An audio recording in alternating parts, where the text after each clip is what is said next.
think. I got goosebumps just thinking about that. I was like, dope. Okay, I get it now. Let's do this. All right, I guess I'm gonna start this off like a AA meeting or something. Hi, I'm Asiel, and I'm extremely nervous. I don't like being on camera. I'm from Tampa, Florida. I was a Marine from 2009 to 14. I worked on Harriers. I'm a mechanic on cars now. I'm a husband to my beautiful wife, Denise, and father to my beautiful son, Jacob. And I hate being the center of attention. I hate all eyes on me. I hate crowded rooms. I just get so nervous and anxious often. And I honestly, I'm like a victim to my own thoughts and worries and stuff like that. And I've been like that, like really the majority of my adult life, I would say. Doctors kind of had me on all types of medicines, and no matter what, I still had, that emptiness inside of me and that ugliness. I would just still, poke his head past all the SSRIs and mood stabilizers and benzos and all these drugs, natural or not. It just, nothing would quite fill that emptiness. You know what I mean? So, and I know y'all are probably like, oh yeah, right, you don't like eyes on you. Why are you making a YouTube video? I'm gonna get to that, all right? Now, I've been dreading doing this for the past few weeks. Now, let me tell you about these last few weeks, right? So these last few weeks just blown my mind and still continue to blow my mind today, all right? I want this video to reach anybody who has or is going through the same issues as me, all right? I want y'all to come with me on this journey, which that sounds a little cheesy now that I think about it. And it's happened multiple times in my life where I just get these like real just punches in the face of of previous embarrassing moments or just times where I was being taken advantage of, or times where I took advantage of other people, and it was just constantly just beating me down into the dirt, you know what I mean? And I was just so sick and tired of living like that and thinking like that, and that which would turn eventually into really like self-hatred, depression, thoughts of suicide, terrible images of things happening to my family. And I would plead out to God, like, yo, take this from me. Like, am I not good enough? Do you want me to do it? Like, am I not worthy to be saved here? And like, why don't you talk to me? But the whole time he was talking, I wasn't listening. I didn't know how to listen, right?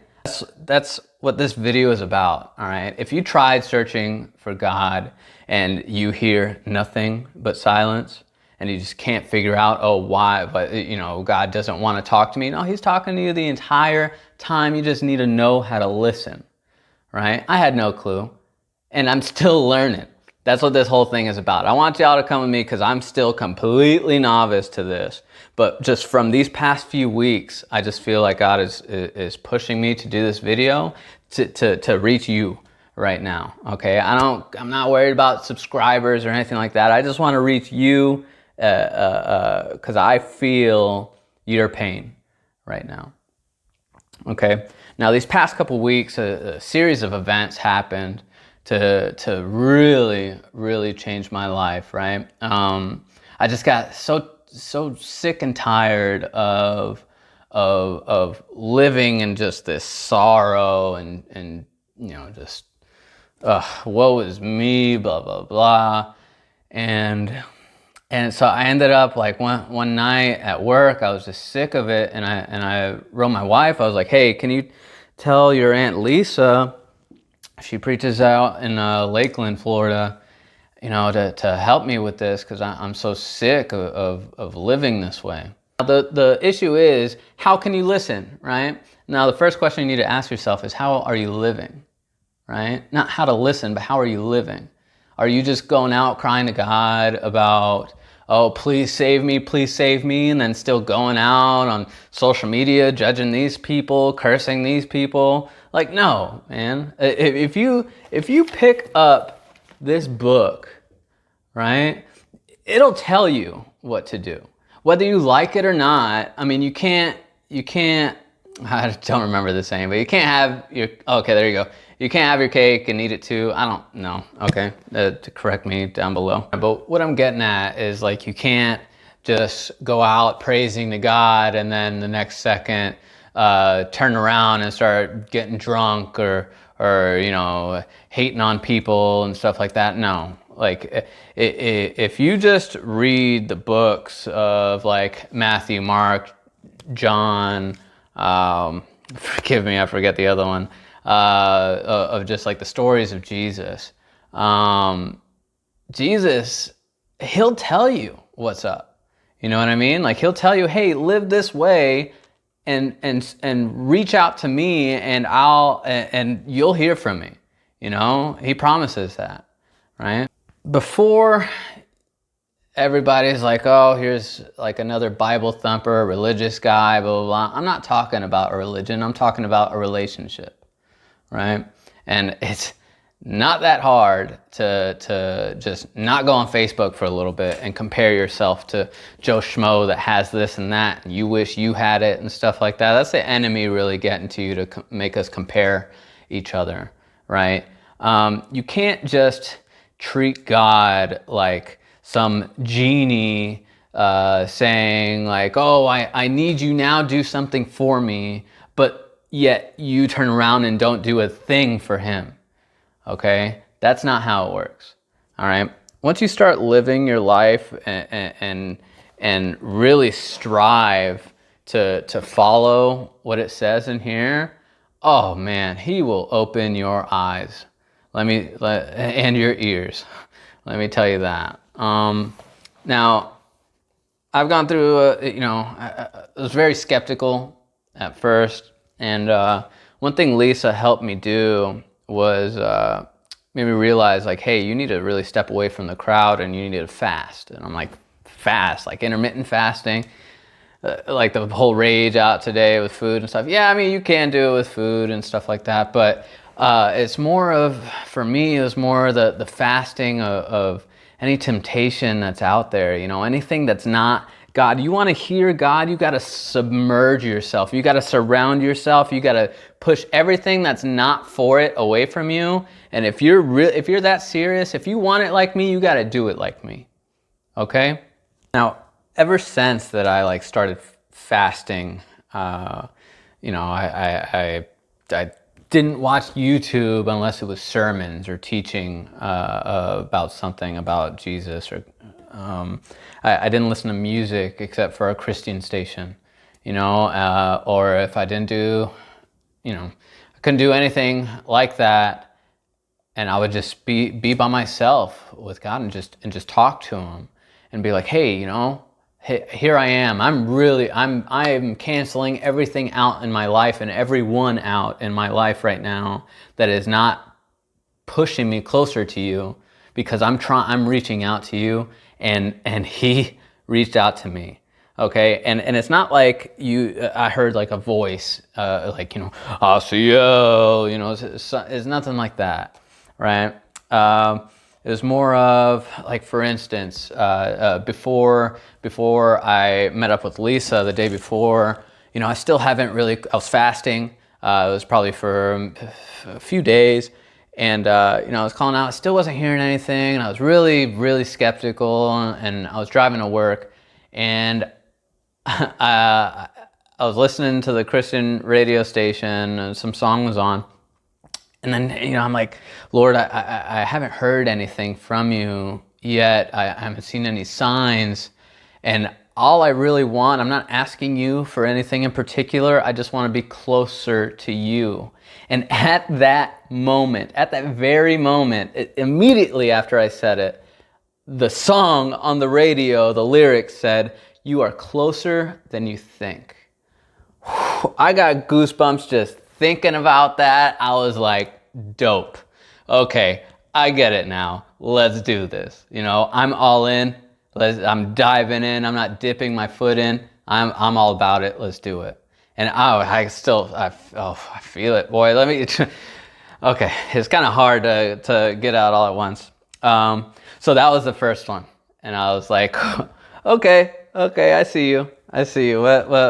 What else you got? You know. And so I started reading Matthew, and I was going through that, and I mean, if you're wondering like, hey, why aren't you talking to me? It's because you're not picking up the phone, right? Hello. I mean, you can talk to God all you want, but you won't be able to hear him. You pick this up, and I mean, he'll be in surround sound all around you, and I mean literally all around you, in the people around you, in the things around you, in the actions that you're doing, right? For instance, I was at Publix or Walmart or something, I don't know. But anyways, there's a homeless guy out there, right?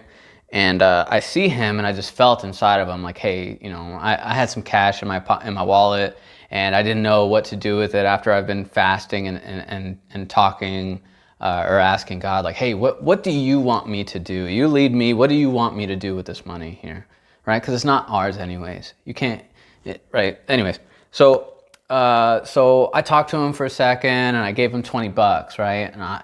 And you know, I got in the car, and it was bothering me. I was like, I can't just leave it at that. Oh, here's some cash, you know, good luck. Like that $20, you know, saved his life or something, right? That guy just kept simmering in my brain. I was like, Lord, I know you're trying to tell me something about this man, but I don't know.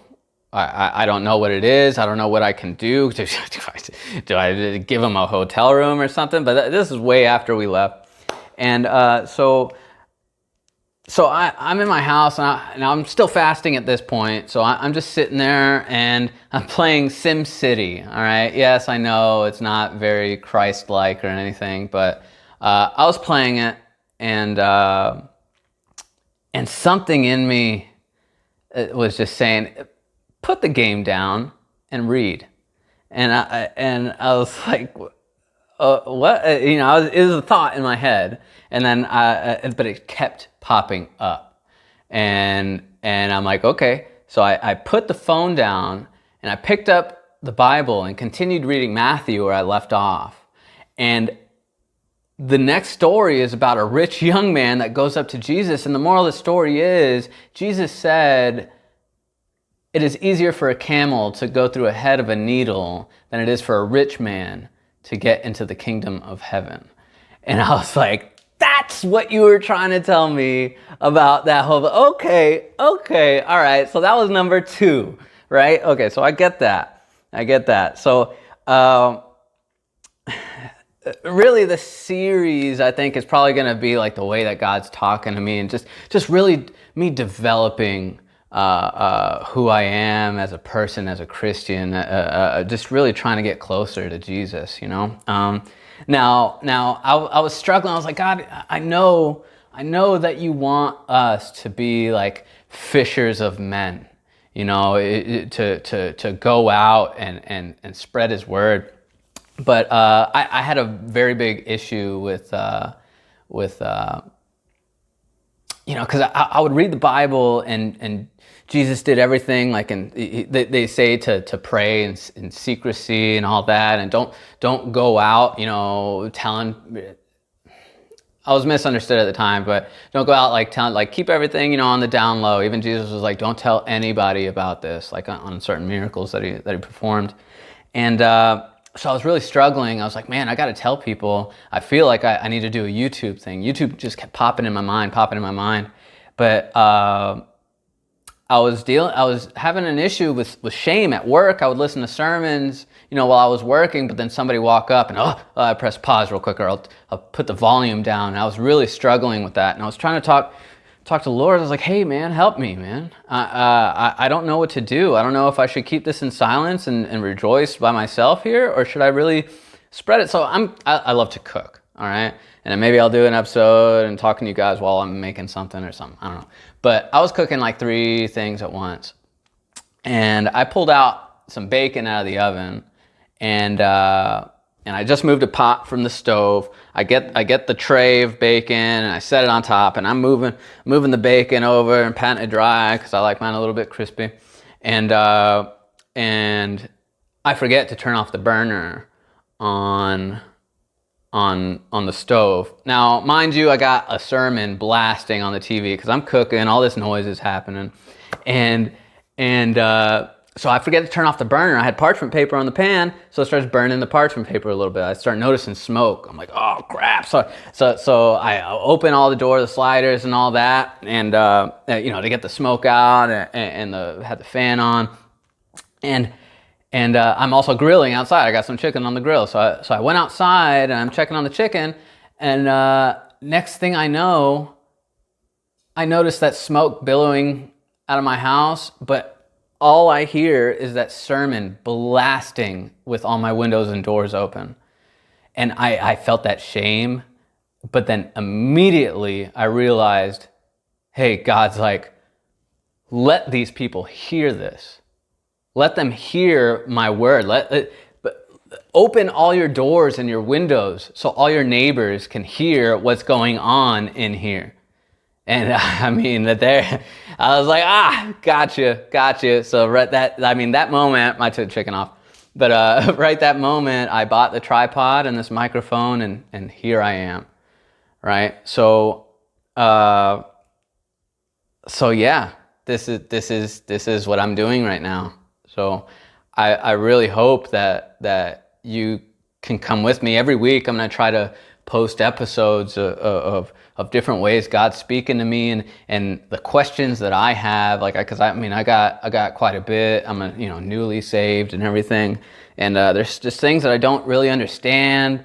There's times where I still kind of somewhat get angry or confused about God, or why do I feel so distant from you now? Why are these things happening? And I know that you're going through these same type of trials and tribulations too. So I would just really like for us to go through that together. Let's ask questions to me in the comments. I'll ask you guys questions if y'all are veteran Christians over here. Help this novice out, because I'm really just trying to completely submerge myself in this, and I'm continuing to fast. I don't watch TV. I canceled cable. I only watch YouTube for sermons and stuff. The only thing I read is the Bible right now, and then this. So I'd really like for you guys to join me, and like to tell you what's going on in my life and what God's doing for me. I don't have an outro. Bye.